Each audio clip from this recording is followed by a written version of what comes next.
Olá pessoal, professor Sérgio Augusto na área para mais uma aula de História, dessa vez sobre o Brasil colônia com enfoque para a administração colonial. Antes de iniciar esse estudo, queria dizer que eu vou deixar na descrição dessa videoaula o link de acesso a esses slides que eu estou utilizando aqui na aula, beleza? Então bora de aula aí. Então, o que é importante já ressaltar no início desse conteúdo?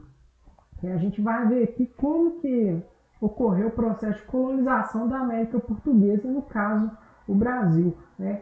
Como que os portugueses aí administraram o Brasil colônia, aí, desde os primeiros anos até o ano, basicamente, aí, da independência do Brasil, tá certo? Então eu já iniciei essa aula com essa imagem aqui, que é bem tradicional, que gira em torno do contexto da chegada dos portugueses ao nosso país. É uma imagem fabricada, enfim, tem que se ter um olhar mais atento aí, porque é uma cena que foi retratada, né? Não quer dizer que essa cena ocorreu dessa maneira, mas na frente a gente vai falar um pouquinho disso aí. Então, inicialmente, é importante então, compreender como que se organizou o período colonial. E é importante destacar aqui, então, que ele é dividido em duas fases, tá certo? Uma fase menor e uma fase um pouco maior. Então, o período colonial ele vai de 1500, né, marcada pela chegada dos portugueses ao nosso país, e encerra-se ali em 1822, tá? Então é um período aí bem grande aí. Para marcos temporais, a gente coloca esse 1822, mas é sabido que em 1816 o Brasil já tinha sido elevado à categoria de Reino Unido de Portugal e Algarves, tá certo? Então fica essa orientação aí para vocês. E esse período de 1500 a 1822, que é a data da independência, ele é dividido em duas fases. O período pré-colonial, a gente vai ver o que aconteceu ali, e o período basicamente o colonial. Então, nesse primeiro momento, que é o período pré-colonial aqui, como o nome já diz, não houve colonização. O que ocorreu aqui primeiramente foi o primeiro contato entre portugueses e os nativos brasileiros, né? Chamados de índios pelos portugueses. Enfim, houve também um pequeno reconhecimento do território, basicamente na região do litoral ali, mas, né, já teve início a primeira atividade econômica e exploratória, que é a exploração do pau-brasil via escambo com os nativos, né, os indígenas, tá certo? Aí uma semente do pau-brasil, para vocês verem. O outro período que a gente vai falar hoje mais à frente na nossa aula também é o período colonial. Então ele vai de 1530 a 1822. Nesse período vai ocorrer a colonização, ou seja, a exploração, tá certo? Então os portugueses eles vão povoar e explorar os recursos tanto vegetais quanto minerais durante esse período. Vão tratar também de promover a expulsão dos povos invasores que queriam de fato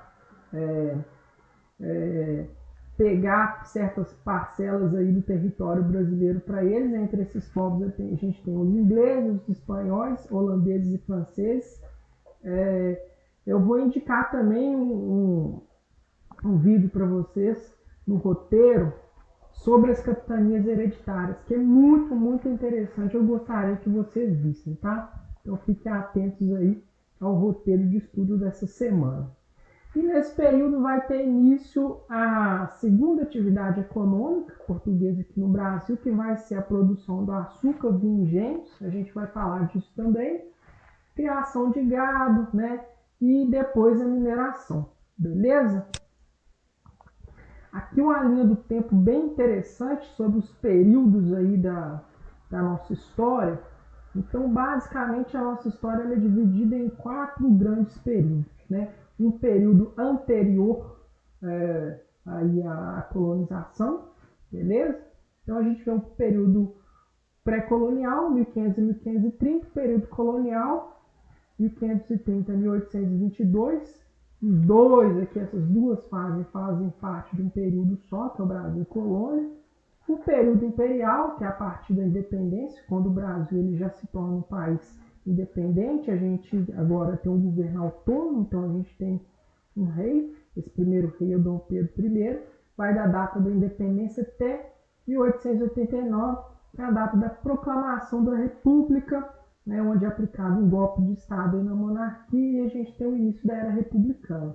E de lá para cá, a gente tem essa experiência republicana, embora ela tenha sido interrompida em alguns momentos da história, que não cabe nesse momento aqui detalhar.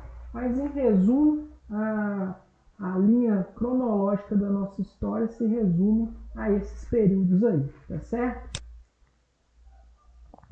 O Tratado de Tordesilhas. Quando a gente estudou as grandes navegações ou expansão marítima europeia, a gente falou um pouquinho do Tratado de Tordesilhas.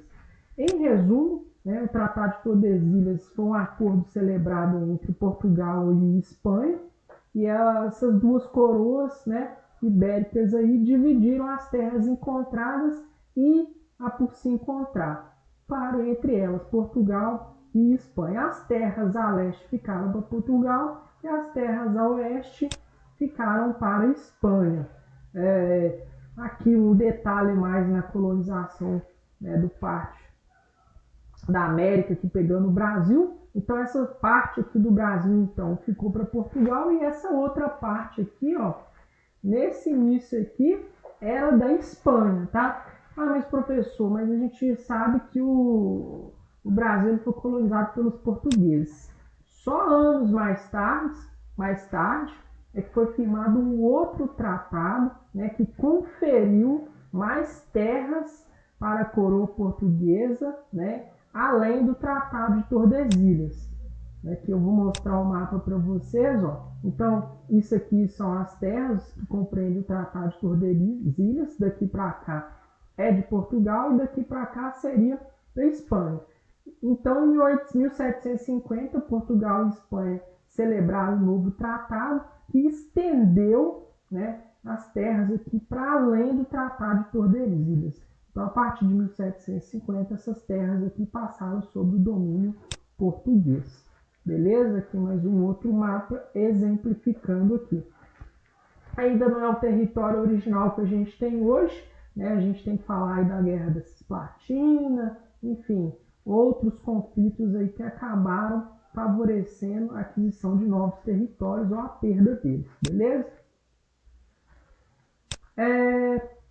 A exploração do pau-brasil. Eu falei que durante o período pré-colonial vai ocorrer a exploração do pau-brasil, Então, essa configura-se como a primeira atividade econômica portuguesa aqui no Brasil.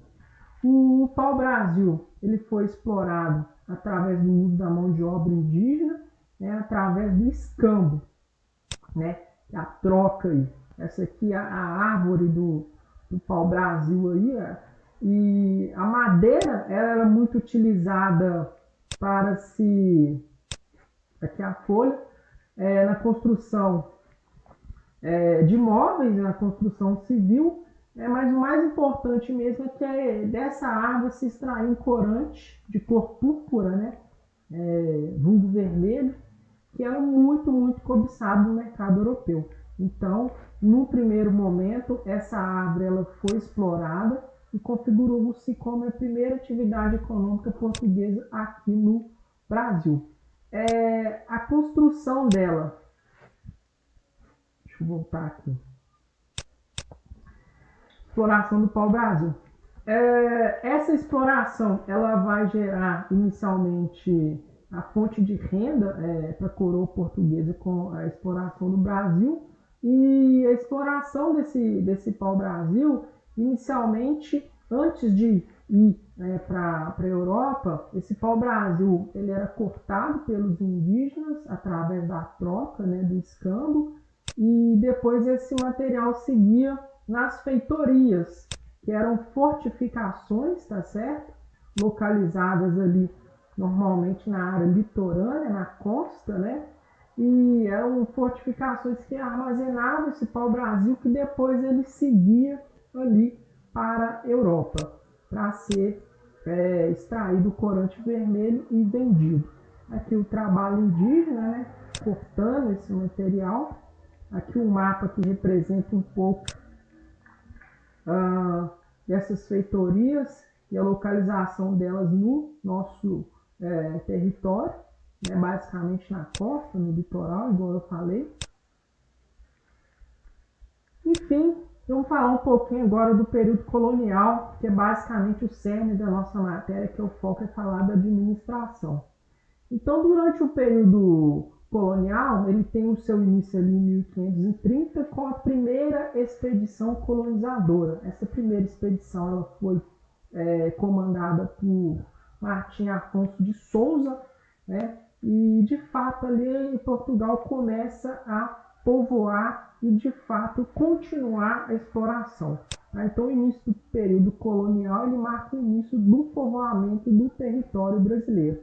E essa expedição, né, ela tinha aí alguns objetivos, entre eles povoar o território brasileiro, né, expulsar os povos invasores e, em terceiro momento, iniciar a produção do açúcar no Brasil através dos engenhos, tá certo? Que vai ser a segunda atividade econômica portuguesa aqui no Brasil. Esses engenhos, né, é um nome, é uma unidade industrial, vamos dizer assim, caracterizada para a produção do açúcar, né? Você transforma a cana de açúcar em açúcar e esse produto ele segue para a Europa. O engenho ele é composto aí, essa administração, né, essa unidade industrial ela é composta por vários setores. Então a gente tem lá a Casa Grande, que é o local de morada do senhor do engenho, dono desse engenho. A gente tem a senzala, que é onde ficam os escravos. A capela, dada a influência do cristianismo nesses países ibéricos em certo momento. A roça e o canavial, que é a plantação do açúcar. E a moenda, que a gente fala que é a unidade ali de produção. Tá certo? Aqui do lado, eu vou mostrar essa organização aqui do engenho para vocês. Então a gente consegue ver a Casa Grande, o canavial, a roça, o canavial, a moenda e a senzala. Aqui uma moenda aí de tração animal, mas existiam outros modelos, essa aqui, né, com força humana aí, a mão de obra escrava africana, e essa aqui basicamente um moinho d'água aqui, usando a força d'água para produzir aí o açúcar. As capitanias hereditárias. Então as capitanias hereditárias elas vão surgir basicamente em 1532, né? E as capitanias hereditárias trata-se da primeira forma de organização do território brasileiro. Hoje o nosso território ele é dividido em regiões, estados, né? Cidades, enfim, distritos, mas a primeira foi o sistema de capitanias hereditárias, que a gente vai ver que não deu certo e esse sistema ele foi abolido e inserido um novo sistema, beleza? Então o sistema de capitanias hereditárias,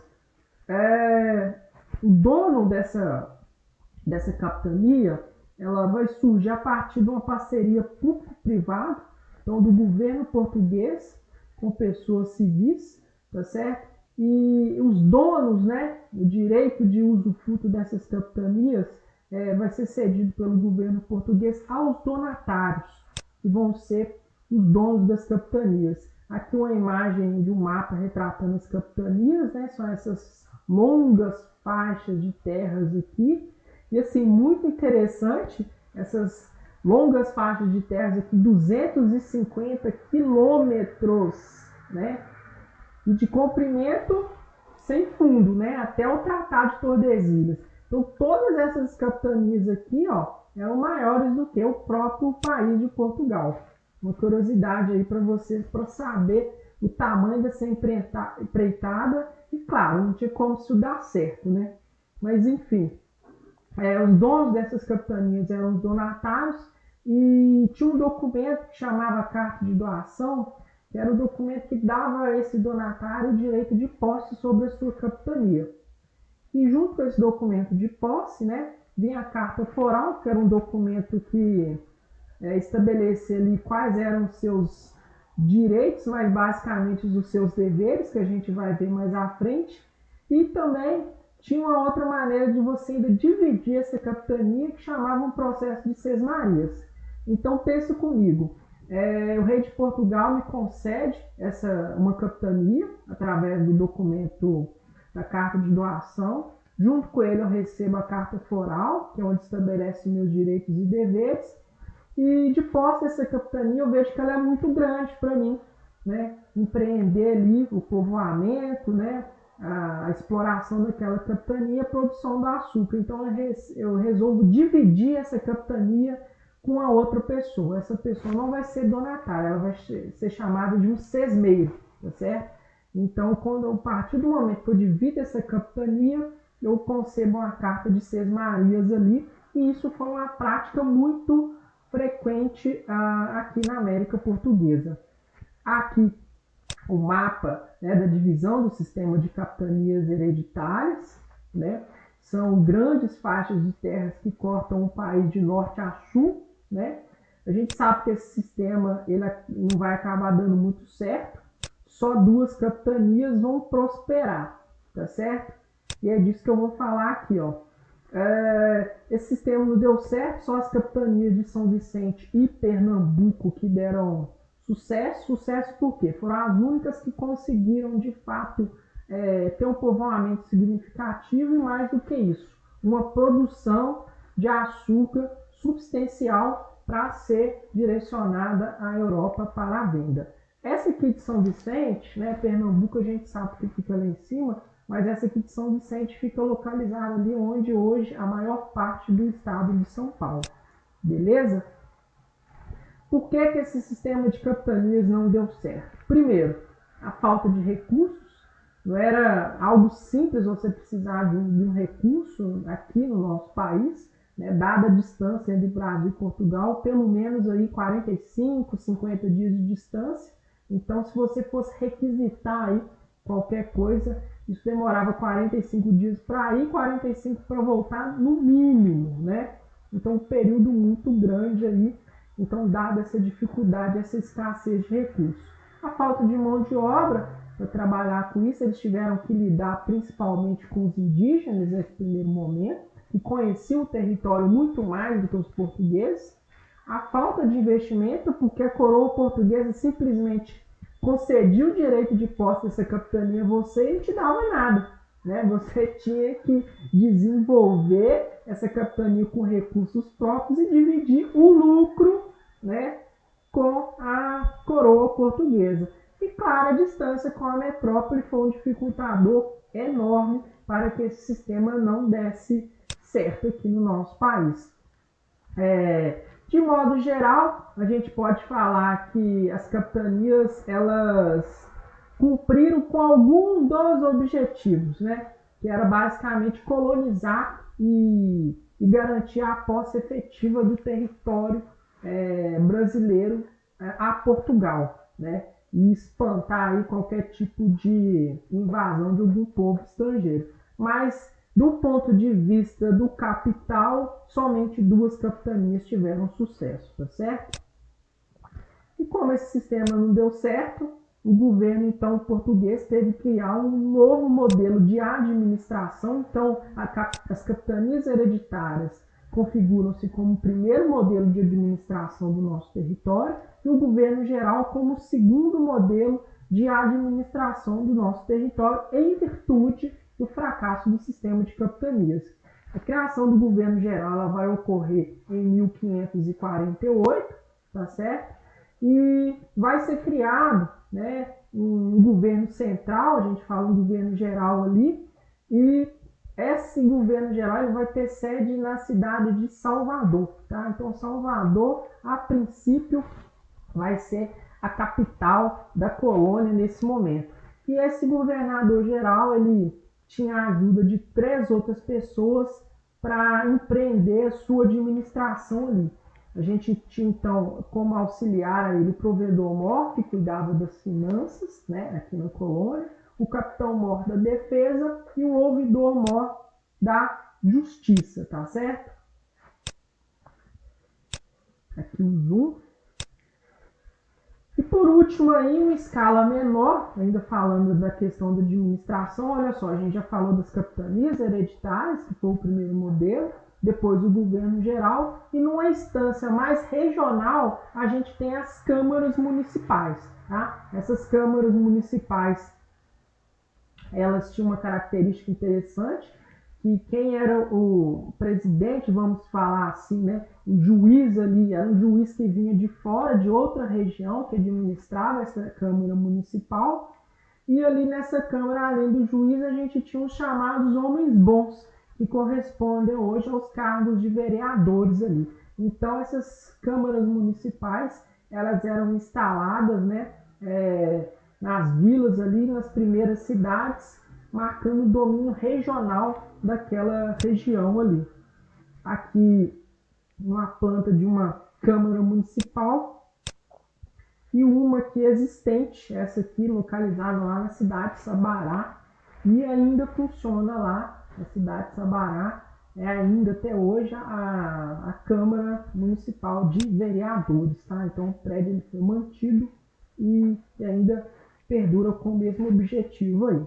E o último tópico aqui que a gente vai falar hoje é a influência da igreja na colonização, tá certo? A gente sabe que os nativos aqui brasileiros, os índios, eles foram educados ao molde da doutrina cristã, né? Da doutrina católica aí, beleza? Por meio das companhias de Jesus aí, principalmente. Aqui uma imagem bem interessante, que marca e que retrata, né, mais uma vez aí, uma imagem retratando um momento histórico, a primeira missa realizada em território brasileiro, tá certo? Quem já foi em Porto Seguro ali, na cidade de Cabralha, carece de visitar a região ali para conhecer. Mais uma vez aí, a religião cristã sempre presente aqui na colônia, né, entre africanos, indígenas e portugueses. Basicamente era isso que eu queria falar com vocês. Muito obrigado e não deixe de acessar esses slides aí na descrição do vídeo. Obrigado e tchau.